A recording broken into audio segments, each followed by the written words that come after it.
Hello everybody. We have some pretty nice games today, at least I think so. We have a game on the rail here versus Hot Trottle 102, which is kind of a unique, oh my god, can I talk today guys? It's kind of a unique name if you ask me. So I want you guys to notice something weird about this game. I know it's a little bit different than usual. I have my normal boomerangs, but check out my other towers. Kind of weird, but I got a farm, which is, you know, boomerang farm. Not necessary, but definitely normal and what we tend to do in BTD battles. But the other two, interesting. The plane and the sniper. So the sniper, whoa guys, I don't normally make snipers because I feel like they're kind of weak versus a lot of balloons. But I think I found a decent way to actually use them in some games that makes them actually pretty darn fun. So, of course, we're starting off the boomerang here, and I'm not going to talk about too much about the normal boomerang strategy. I want to talk mostly about the snipers and what kind of combos you could use with them. Now, snipers are good at beating strong balloons down to low-level balloons. But if there's lots of medium-level balloons, for example, you send a lot of pinks at somebody, the snipers are going to do pretty much nothing.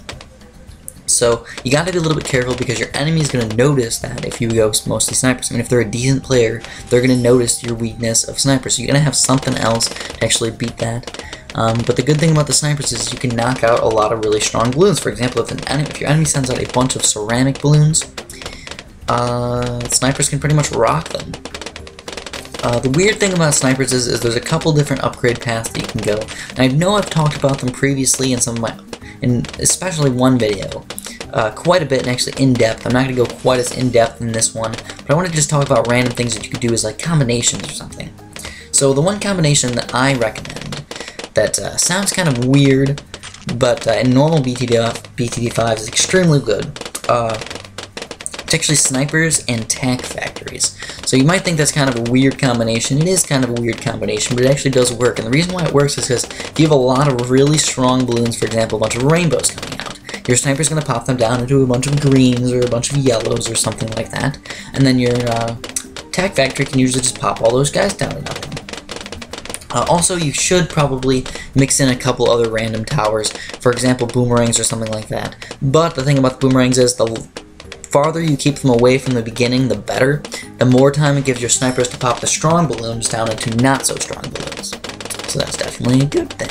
So with snipers, you really got to worry about your placement, what kind of towers you're working with, and just a lot of stuff in general. So there is a lot of thought process to actually using snipers. You might just think, oh, I'll just use a sniper just because I can use a sniper. Why not use a sniper, right?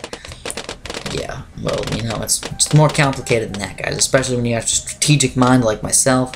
I'm talking about strategy and all this random stuff that could possibly happen, does possibly happen, and closeness, strongness, whatever you want, it gets complicated, guys.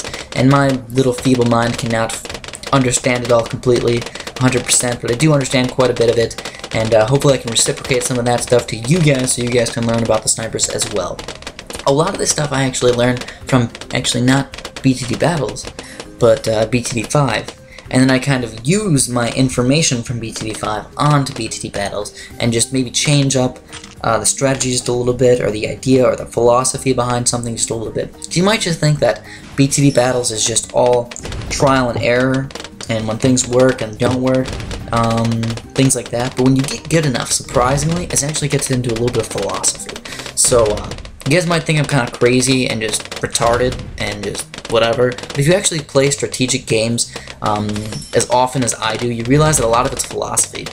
For example, you could come up with a strategy that nobody's really heard of, and not really that. You can just come up with a strategy in your head. You can be like, if I think of these 4 towers together, will they work or not? Most of you guys understand that, like, oh, if I have an ice tower and a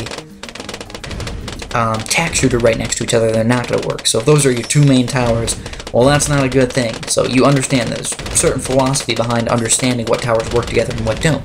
The real philosophy is understanding what possible combinations could possibly work together without even testing them out, really. And understanding that is actually a really good thing, guys. If you can understand that, you're going to be doing pretty darn well. So now here's the difference here, guys. I used a monkey ace. So I needed to get some monkey aces up for camo detection for level 12. Now, I wanted to put my monkey ace where I put my second monkey ace, and I just actually could not fit it for whatever reason, so I actually had to change it up a little bit and actually put it in the bottom, and then I tried again to see if I could fit the monkey ace, and I was able to fit the monkey ace. So I do recommend putting the monkey ace in the middle, on the top of the rail there. The middle rail, whatever that is. The death rail, the cool rail, whatever you want to call it, I don't know. But yeah, I recommend putting your 2-3 monkey ace on there. I don't recommend getting a 3-2 monkey ace as your first monkey ace. Now I know they're kind of good, but if you got boomerangs, your boomerangs are a good popping power, but you're gonna need a lot of popping power, guys. So 2-3 is probably a little bit better. But I do actually start massing quite a few of those guys, so I do get at least 2. 2 monkey aces is probably pretty darn important to get, but if you were gonna notice something else, my enemy has also got monkey aces. So oh my goodness, what are we gonna do? It's a monkey ace battle. Monkey ace battle to the extreme. That also means that he can probably get a ground 0 as well. If he can afford it, he can get a ground 0. He's also going with wizards, which I don't see wizards very often, if ever. And I almost never see fire mages, because I usually think of BTD5 fire mages as extremely bad. And that's where my philosophy was a little bit off. I watched the fire mages actually rock balloons pretty darn easily compared to what I thought they were going to do. You got like 3 fire mages and a couple of these planes, they were destroying balloons. Extremely surprisingly. I actually barely, well, you guys will see what happens, but it gets pretty darn intense in the end, to say the least. I was not expecting him to actually beat all the balloons that I sent out at him, and it was not quite as fun as I thought ending the game like that, but it was kind of just crazy to see in general.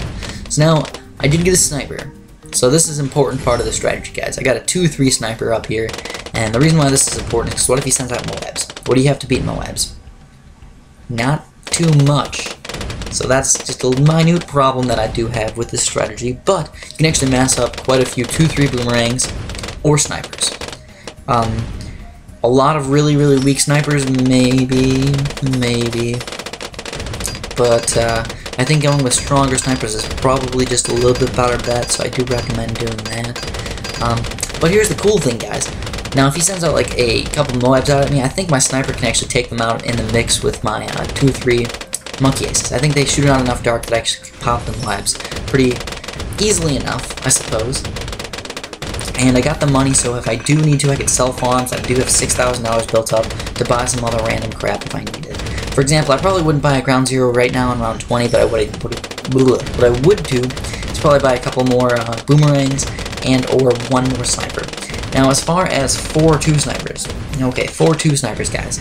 Those are the guys that can slow down Moabs or slow down BFBs or slow down Oh My Gods or whatever you want. Do I recommend them? Interesting. No, I don't. They're way too freaking expensive. They're, just to buy them all together, it's almost $20,000. That was, by the way, my dryer, just in case you guys want to know. I know sometimes people randomly comment on my video saying, "What was that? 8 minutes and 20-something seconds." And here my opponent has stopped responding, so I guess we're just going to have to resign. So, I mean, that's too bad. Let's start up the next game here, guys. Let's just start up the next game here, and we'll just say screw it, who really cares? I don't really care too much. And then I just go randomly on Facebook here, looking at random stuff. Then I go on YouTube here, and I'm like, okay, let's just wait until we start up the next game.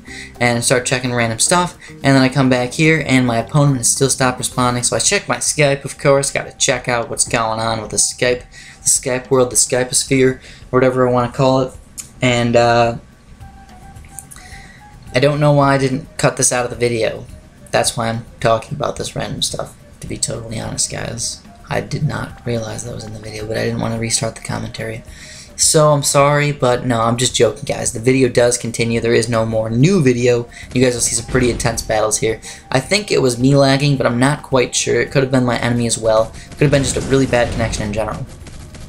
So, we both send out 1 Moab out at each other, kind of testing each other out, I suppose. We both got pretty decent in-game economies. I got 777, lucky 777, and he pretty much owns the balloons. He owns them even better than me, but I get a ground 0 in time. It's around 24 already, so we can send out Oh My God, we can send out BFBs, we can send out whatever the frick we want at each other, and this is getting pretty darn intense. So I'm going to save up a little bit of money and probably go for a pretty nice attack on him. So So I go with a random attack here, guys. First things first, regrow BFB. Yes, regrow BFB, not just regular BFB, regrow BFB. Then I sent out another regrow BFB, and I was expecting, oh, this is going to be super duper easy, there's no way he can knock me out. And then I see that, oh no, that wasn't a regrow BFB, that's a regular BFB. And then I see that he actually, surprisingly, stopped all the balloons of that BFB. I was not expecting that, guys. I already sold a farm, so I'm like, uh-oh, guys, what am I going to do? What am I going to do? He's probably going to beat this one, too. What do I do?